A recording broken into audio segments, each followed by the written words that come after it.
Hello everyone, welcome to வீலன் IAS. இன்னைக்கு இந்த வீடியோல செப்டம்பர் 2, 2025 ஹிந்து நியூஸ் பேப்பர்ல வந்திருக்கிற இம்பார்ட்டன்ட் நியூஸ் ஆர்டிகல்ஸ் நம்ம டீடைலா கவர் பண்ண போறோம். அண்ட் ஆல்ரெடி நம்ம ஏர்லி மார்னிங் இந்த நியூஸ் பேப்பரோட கம்ப்ளீட் ஓவர்வியூ அண்ட் அனாலிசிஸ் நம்ம லைவா டிஸ்கஸ் பண்ணிட்டோம். அதோட ரெக்கார்டிங்ஸ் அண்ட் அக்சஸ் பண்றதுக்கான லிங்க் நான் டிஸ்கிரிப்ஷன்ல ப்ரொவைட் பண்ணிருக்கேன். அதுல போய் செக் பண்ணிக்கோங்க. அண்ட் இந்த பிடிஎஃப் டாக்குமெண்ட் உங்களுக்கு வேணும் அப்படின்னா இதை அக்சஸ் பண்றதுக்கான லிங்க்கும் நான் டிஸ்கிரிப்ஷன்ல கொடுத்துருக்கேன். அதுல போய் செக் பண்ணிக்கோங்க. ஸோ இன்னைக்கு நம்ம எடிட்டோரியல் பேஜ்ல இருக்கிற ஒரு 2 ஆர்டிகல் இம்பார்ட்டன்ட் ஆர்டிகல். அது ஹெல்த் கவர்னன்ஸ் ரிலேட்டடான ஆர்டிகல். ஸோ அதுதான் நம்ம டிஸ்கஸ் பண்ண போறோம். லீட் ஆர்டிகல் என்ன கொடுத்திருக்காங்க அப்படின்னா the rise and risk of health insurance in India அப்படின்னு சொல்லி கொடுத்திருக்காங்க. ஸோ இதை நீங்க அண்டர்ஸ்டாண்ட் பண்றதுக்கு நான் டீடைலா எக்ஸ்பிளைன் பண்றேன். இப்போ நம்ம கண்ட்ரில யூனிவர்சல் ஹெல்த் கவரேஜ் இருக்கு இல்லையா, இதை நம்ம இன்னுமே அச்சீவ் பண்ணல. இப்போ மத்த வளர்ந்த அண்ட் வளர்ந்துகிட்டு இருக்கிற கண்ட்ரிஸோட நம்ம கம்பேர் பண்ணோம் அப்படின்னா நம்ம இந்த பர்டிகுலர் ஆஸ்பெக்ட்ல ரொம்ப புவரா தான் பெர்ஃபார்ம் பண்ணிட்டு இருக்கோம். இப்ப நம்மளோட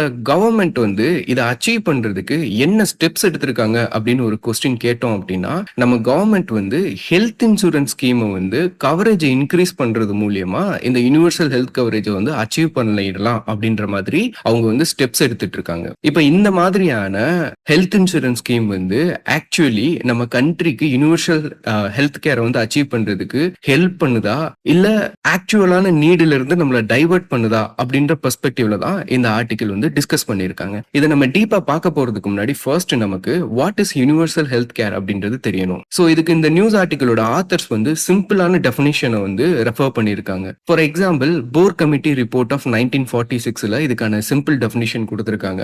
அதுல என்ன சொல்லியிருக்காங்கன்னா, every person gets access to quality health care service without financial burden or hardship. இதுதான் யூனிவர்சல் ஹெல்த் கேருக்கான சிம்பிளான டெஃபினிஷன். இப்போ இந்த டெஃபினிஷன்ல நம்ம ஒரு விஷயம் அண்டர்ஸ்டாண்ட் பண்ணிக்கணும். அதாவது இந்த கவரேஜை பொறுத்த வரைக்கும் primary health care, secondary health care and tertiary health care மூணுமே கவர் ஆகணும். ஸோ பிரைமரி ஹெல்த் கேர்ல பாத்தீங்கன்னா health care officials every home visit பண்ணுவாங்க, ஸோ செக்அப் பண்ணுவாங்க, அந்த மாதிரி இருக்கும். செகண்டரி ஹெல்த் கேர் பாத்தீங்கன்னா ஸோ நம்ம ஹாஸ்பிட்டல் போவோம், அவுட் ஆஃப் பேஷண்டா போவோம், மெடிசின்ஸ் வாங்குவோம், டயக்னோஸ் பண்ணுவோம், ட்ரீட் பண்ணுவோம் அண்ட் ப்ரிவென்டிவ் கேரையும் இதை ஃபோக்கஸ் பண்ணுவாங்க. டெர்ஷியரி ஹெல்த் கேர் ஃபெசிலிட்டியில பாத்தீங்கன்னா இந்த காம்ப்ளெக்ஸான ட்ரீட்மெண்ட் எல்லாம் கண்டக்ட் பண்ணுவாங்க, சர்ஜரிஸ்லாம் கண்டக்ட் பண்ணுவாங்க. இது மூணுமே இந்த யூனிவர்சல் ஹெல்த் கேர் டெஃபினிஷன்ல வரும். இப்போ ஏன் இந்த டெஃபினிஷனை நம்ம டீடைலா அண்டர்ஸ்டாண்ட் பண்ணிக்கணும் அப்படின்னா, ஏன்னா இதை வச்சுதான் நம்ம கவர்மெண்டோட எஃபர்ட் இருக்கு இல்லையா, அதாவது ஹெல்த் இன்சூரன்ஸ் ஸ்கீம் கொண்டு வராங்க இல்லையா, இது கிரவுண்ட் ரியாலிட்டியில எப்படி இதை ஃபுல்ஃபில் பண்ணுது அப்படின்றது நமக்கு தெரிய வரும். இப்போ கவர்மெண்ட் என்ன பண்ணிருக்காங்க அப்படின்னா, இந்த ஹெல்த் இன்சூரன்ஸ் ஸ்கீம்ஸ் இருக்கு இல்லையா, இதை கவரேஜ் இன்க்ரீஸ் பண்ணிட்டே போறாங்க. ஃபார் எக்ஸாம்பிள், சென்ட்ரல் கவர்மெண்ட் 2018ல பிரதான் மந்திரி ஜன் ஆரோக்கிய யோஜனா கொண்டு வந்தாங்க. அண்ட் அதே மாதிரி ஈச் அண்ட் எவ்ரி ஸ்டேட் அவங்களோட ஸ்டேட்டுக்குன்னு ஓனா ஹெல்த் இன்சூரன்ஸ் ப்ரோக்ராம் கண்டக்ட் பண்றாங்க. இப்போ இந்த ரெண்டையுமே நம்ம கம்யூலேட்டிவா கம்பேர் பண்ணாலும் சோ பெர் ஆனம் 28,000 crores நம்ம கண்ட்ரியில ஹெல்த்துக்காக ஸ்பெண்ட் பண்றோம். பர்டிகுலர்லி ஹெல்த் இன்சூரன்ஸா நம்ம ஸ்பெண்ட் பண்ணிட்டு இருக்கோம். இதுல கவரேஜ் அப்படின்னு பார்த்தோம்னா 80% ஆஃப் பாப்புலேஷன் கவர் ஆகுறாங்க. இப்ப இதுலதான் நமக்கு பிரச்சனையே. சோ இந்த ஆர்டிகல்ல இதுல என்ன ரிஸ்க் இருக்கு, என்ன மாதிரியான ஃபால்ட் லைன்ஸ் இருக்கு அப்படின்றத டிஸ்கஸ் பண்ணிருக்காங்க. அதுல ஃபர்ஸ்ட் பாத்தீங்கன்னா profit driven health care system. இப்ப இந்த யூனிவர்சல் ஹெல்த் கேர் இருக்கு இல்லையா, இதை அச்சீவ் பண்ணணும் அப்படின்னா நமக்கு ஒரு ரோபஸ்டான ஹெல்த் கேர் சிஸ்டம் கிரியேட் பண்ணணும். அதாவது primary health care centre, secondary health care centres, tertiary health care centres, இதை நம்ம என்ன பண்ணணும், இன்க்ரீஸ் பண்ணணும். ஆனா இன்ஸ்டெட் என்ன பண்றாங்கன்னா கவர்மெண்ட் இன்சூரன்ஸ் கவரை இன்க்ரீஸ் பண்றாங்க. இப்ப இன்சூரன்ஸ் கவரை இன்க்ரீஸ் பண்றது மூலியமா என்ன நடக்கும் அப்படின்னா, ஒரு ஹெல்த் கேர் சிஸ்டம் டெவலப் ஆகாது. Instead private driven health care develop ஆகும். ஏன்னா இந்த இன்சூரன்ஸ் கவர்ல public hospitals as well as private hospitals ரெண்டு பேருக்கிட்டையுமே என்ன பண்ணிக்கலாம், ட்ரீட்மெண்ட் எடுத்துக்கலாம். சோ மெஜாரிட்டி இந்த பிரதான் மந்திரி ஜன் ஆரோக்கிய யோஜனா பெனிஃபிஷியரி இருக்காங்க இல்லையா, அவங்க ஸ்பெண்ட் பண்ற, அவங்க கிளைம் பண்ற பணம் பிரைவேட் ஹாஸ்பிட்டல்ஸ்க்கு தான் போகுது. That is the reality. இப்போ இந்த பிரைவேட் ஹாஸ்பிட்டல்ஸ் அதிகமா இன்வால்வ் ஆகுறனால மேபி அவங்க ஓவர் சார்ஜிங் பண்ணலாம், அன்னெசரி ட்ரீட்மெண்ட் பண்ணலாம். இந்த மாதிரி ரிஸ்க் எல்லாம் இருக்கு. இதை ஒரு ப்ராப்ளமா ஆத்தர் ஐடென்டிஃபை பண்ணி சொல்லியிருக்காங்க. நெக்ஸ்ட் பாத்தீங்கன்னா நெக்லெக்ட் ஆஃப் பிரைமரி கேர். இப்ப நம்ம இந்த யூனிவர்சல் ஹெல்த் கேரோட டெஃபினிஷன்ல பிரைமரி, செகண்டரி, டெர்ஷியரி பார்த்தோம் இல்லையா, இந்த இன்சூரன்ஸ் கவர் ஆக்சுவலா என்ன பண்ணும் அப்படின்னா only focuses on hospitalisation. So நீங்க ஹாஸ்பிட்டல்ல அட்மிட் ஆனா மட்டும்தான் இந்த இன்சூரன்ஸ் கிளைம் பண்ண முடியும். அது டெர்ஷியரி கேர். அப்போ பிரைமரி கேரை வந்து என்ன பண்றாங்க, நெக்லெக்ட் பண்ணிடுறாங்க இந்த இன்சூரன்ஸ் கவரேஜ் மூலியமா. அப்போ இது எந்த விதத்துல நமக்கு யுனிவர்சல் ஹெல்த் கவரேஜை வந்து ஃபுல்ஃபில் பண்ண வைக்கும்? இதுல மோஸ்ட் பேஷண்ட்ஸ் ஆர் வந்து பாத்தீங்க அப்படின்னா அவுட் பேஷண்டா தான் போறாங்க. அவுட் பேஷண்ட் வந்து பாத்தீங்கன்னா பிரைமரி செகண்டரியில தான் இருப்பாங்க. டெர்ஷியரியில அவுட் பேஷண்ட்ஸ் வந்து இருக்க மாட்டாங்க. ஸோ அவுட் பேஷண்ட்ஸ்ன்றவங்க ஜஸ்ட் செக் பண்ணுவாங்க, மெடிசின்ஸ் வாங்குவாங்க, ப்ரிவென்டிவ் கேர் எடுத்துக்குவாங்க. அதனால பிரைமரி கேர் வந்து நெக்லெக்ட் பண்ணப்படுது இந்த இன்சூரன்ஸ் ஸ்கீம் மூலியமா. ஸோ அதனால பீப்புள் என்ன பண்றாங்க அப்படின்னா இந்த பிரைமரி கேருக்கு அவுட் ஆஃப் பாக்கெட் எக்ஸ்பெண்டிச்சருக்கு போறாங்க. காஸ்ட்லியான ஹாஸ்பிட்டல்ஸ்க்கு போய் எண்ட் அப் ஆகுறாங்க. இது ஒரு இஷ்யூ. அண்ட் நெக்ஸ்ட் வந்து லோ யூட்டிலைசேஷன். அதாவது இந்த இன்சூரன்ஸ் கவர் வந்து நம்ம பார்த்த மாதிரி 80% இருக்கு இல்லையா?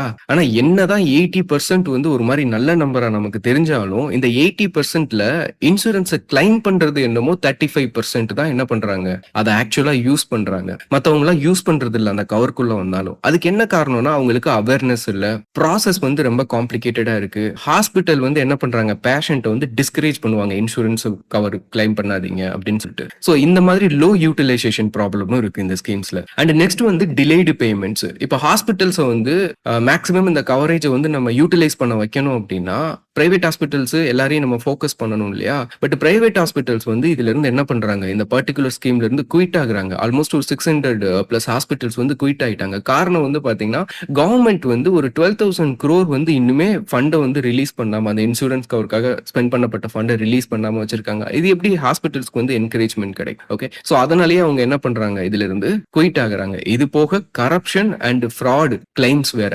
இன்சூரன்ஸ்ல. இதனால கவர்மெண்ட்டுக்கு இன்னுமே அமௌண்ட் வந்து இன்க்ரீஸ் ஆகும், பர்டன் தான் நடக்கும். ஸோ இது எல்லாத்தையுமே ரிஸ்க் அண்ட் ஃபால்ட்டி லைன்ஸா ஆத்தர் வந்து ஐடென்டிஃபை பண்ணியிருக்காங்க. அப்போ இது ஏன் நமக்கு சீரியஸான கன்சர்ன் அப்படின்னு பாத்தீங்கன்னா, நம்மளோட இந்தியாவோட ஹெல்த் ஸ்பெண்டிங் இருக்கு இல்லையா, அது வந்து ஜிடிபியில 1.3% தான் இருக்கு. ஆனா ஆக்சுவலா global average world bank 2022 data படி குளோபல் ஆவரேஜ் 6.1% இருக்கு. ஸோ இது வந்து ஹியூஜ் கேப். அப்ப இதை ஃபில் பண்ணணும்னா நம்ம என்ன பண்ணணும், நம்ம கவர்மெண்ட் ஆக்சுவலா இன்சூரன்ஸ் கவரேஜை வந்து இன்க்ரீஸ் பண்றாங்க இல்லையா, அதுல ஃபோக்கஸ் பண்றதை காட்டிலும் ஆக்சுவலா பிசிக்கல் இன்ஃப்ராஸ்ட்ரக்சர், அதாவது ஸ்ட்ராங் ஹெல்த் கேர் சிஸ்டம் வந்து எஸ்டாப்ளிஷ் பண்ணணும். பிரைமரி கேரை வந்து இன்சூரன்ஸ்ல இந்த என்டையர் ப்ரோக்ராம்லயும் நம்ம கவர் பண்ணணும். இந்த வெறும் இன்சூரன்ஸ் அப்படின்றது வந்து பாத்தீங்கன்னா it just பேண்டேட். Universal health coverage வந்து அச்சீவ் பண்றதுக்கு பெருசா இது வந்து ஹெல்ப் பண்ணாது அப்படின்ற மாதிரி தான் இதுல வந்து எக்ஸ்பிளைன் பண்ணிருக்காங்க.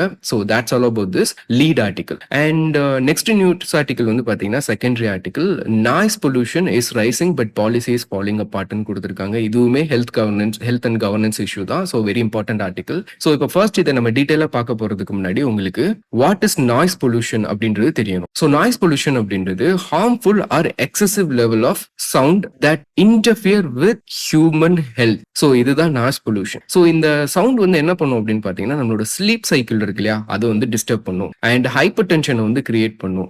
லேர்னிங் கெப்பாசிட்டியை சில்ட்ரன்ஸ்க்கு குறைக்கும். அது போக வந்து பாத்தீங்கன்னா ஈக்கலாஜிக்கல் இம்பாக்ட்னு பார்த்தோம்னா இந்த பேட்ஸ் இதெல்லாம் இருக்கு இல்லையா, அது வந்து சவுண்ட் மூலியமா தான் கம்யூனிகேட் பண்ணும், அதை வந்து டிஸ்டர்ப் பண்ணும். ஸோ இந்த மாதிரி இம்பாக்ட்லாம் இருக்கு. இப்போ வேர்ல்ட் ஹெல்த் ஆர்கனைசேஷன் வந்து சேஃப் லெவல்ஸ் எவ்வளவு சொல்லியிருக்காங்க அப்படின்னா டே டைம்ல 50 டெசிபிள்ஸும் நைட் டைம்ல 40 டெசிபிள்ஸும் தான் சொல்றாங்க. ஆனா இந்தியால சில சிட்டிஸை வந்து நம்ம எக்ஸாம்பிளுக்கு எடுத்து மானிட்டர் பண்ணோம்னா ஈஸியா 65 to 70 dBயை வந்து தாண்டி தான் போறாங்க. That is definitely violates the article 21. ஏன்னா ஆர்டிகல் 21 வந்து நமக்கு ரைட் டு லைஃப் வித் டிக்னிட்டியை வந்து என்ஷூர் பண்ணுது. இப்போ உங்களுக்கு பீஸ்ஃபுல்லான மைண்ட் இருக்கணும் இல்லையா, அதுவுமே நம்மளுக்கு ஆர்டிகல் 21ல கவர் ஆகும்ல. அப்போ இந்த சவுண்ட் பொல்யூஷனை வந்து நம்ம கேர் பண்ணணும், பாலிசி டிசிஷன்ஸ் வந்து எடுக்கணும். இப்போ இதுக்காக இதை கண்ட்ரோல் பண்றதுக்கு இந்தியாவில் இருக்கிற இந்த சுச்சுவேஷனை சரி பண்றதுக்கு சென்ட்ரல் பொல்யூஷன் கண்ட்ரோல் போர்டு வந்து என்ன பண்ணிருக்காங்க அப்படின்னா ஒரு மெஷர் எடுத்திருக்காங்க. That is national ambient noise monitoring network அப்படின்னு ஒன்று 2011ல கிரியேட் பண்ணாங்க. ஸோ இப்போ இந்த மானிட்டரிங் நெட்வொர்க்கோட ஃபங்க்ஷன் என்ன அப்படின்னா ரியல் டைமா டேட்டா வந்து கலெக்ட் பண்ணுவாங்க சென்சார்ஸ் யூஸ் பண்ணி மல்டிபிள் சிட்டிஸ்ல.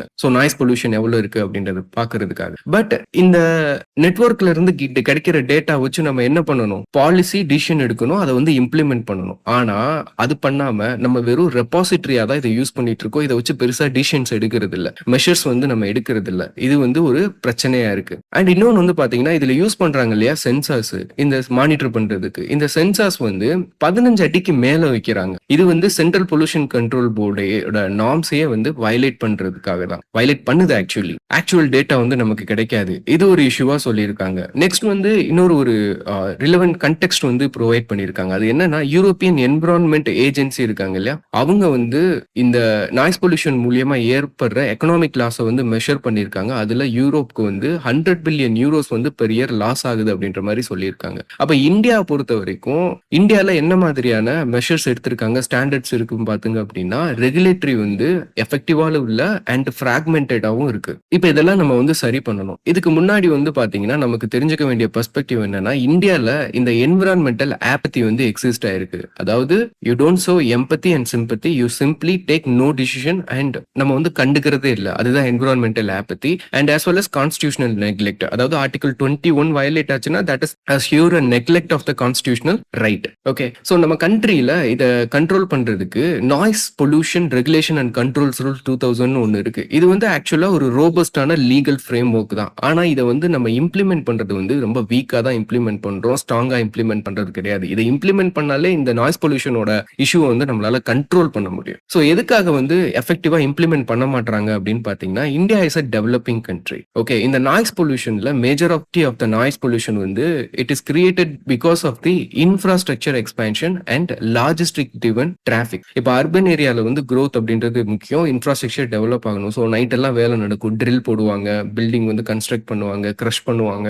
இந்த சவுண்டு தான் இதுக்கு மெயினான காரணம். அண்ட் குட்ஸ் ஏத்திட்டு போறாங்க இல்லையா, லாஜிஸ்டிக்ஸ், அது ரிலேட்டடான டிராபிக், இதுதான் வந்து இது பண்ணுது. இப்போ இதை ரெகுலேட் பண்ணோம் அப்படின்னா இந்தியாவோட டெவலப்மெண்ட் ஸ்டோரி வந்து என்ன ஆகும், கர்டெயில் பண்ணப்படும். அதுக்காகவே இதை வந்து என்ன பண்றாங்க, ப்ராப்பரா இம்ப்ளிமெண்ட் பண்ண மாட்டாங்க. அண்ட் இன்னொன்னு வந்து பாத்தீங்கன்னா, பப்ளிக்குமே இதை வந்து எதிர்த்து போராடணும் இல்லையா, இதை வந்து பேசுனா தானே நமக்கு வந்து இதுக்கான ஒரு ஆன்சர் கிடைக்கும். பட் பப்ளிக் வந்து என்ன பண்றாங்கன்னா, ஈஸியா இதை டாலரேட் பண்ணிட்டு போயிடுறாங்க. இது வந்து ஒரு இஷ்யூவாவே பாக்குறது இல்ல, அதை வந்து சேலஞ்ச் பண்றது இல்ல. இதுதான் என்விரான்மெண்டல் ஆப்பத்தி. இப்போ அண்ட் இதுக்கு என்ன சொல்யூஷன் அப்படின்றத வந்து ஆத்தர் சொல்லியிருக்காரு. சோ இதுக்கு என்ன சொல்யூஷன் அப்படின்னா, we need to adopt a culture of sonic empathy. எம்பத்தினா என்ன அப்படின்னா, இப்போ ஒரு யங் பர்சன் என்னோட ஸ்லீப் சைக்கிள் வந்து டிஸ்டர்ப் ஆனாலோ, என்னோட மைண்ட் டிஸ்டர்ப் ஆனாலோ, சோ நான் இப்ப கோப் அப் பண்ணிடுவேன். ஆனா சில்ட்ரனுக்கோ ஓல்ட் ஏஜ் பீப்புளுக்கோ இந்த சவுண்ட் பொல்யூஷன், இந்த நாய்ஸ் பொல்யூஷன் வந்து என்ன பண்ணும், அஃபெக்ட் பண்ணுச்சு அப்படின்னா அது வந்து ரைட்டே கிடையாது. சோ அப்போ இந்த சைலன்ஸ் அப்படின்ற ஒரு விஷயத்த நம்ம கன்வீனியன்ஸா பாக்குறத மட்டும் இல்லாம